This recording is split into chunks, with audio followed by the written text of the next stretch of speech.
How to delete Google Photos without deleting from phone. Hi everyone, I'm back with a new tutorial. In this video, I'm gonna let you know the ways to delete Google Photos without deleting from phone. So to do this procedure, you just have to make sure to log in into your Google Photos account.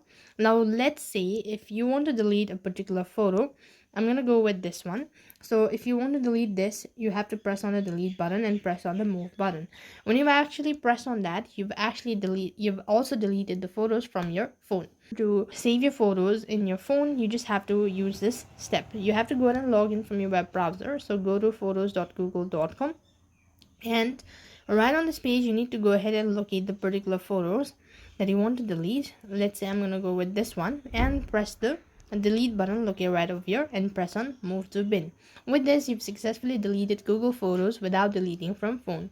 So that's all for this video. I hope the video is helpful. Make sure to like, share and subscribe to our channel. Thank you for watching. See you in the next video.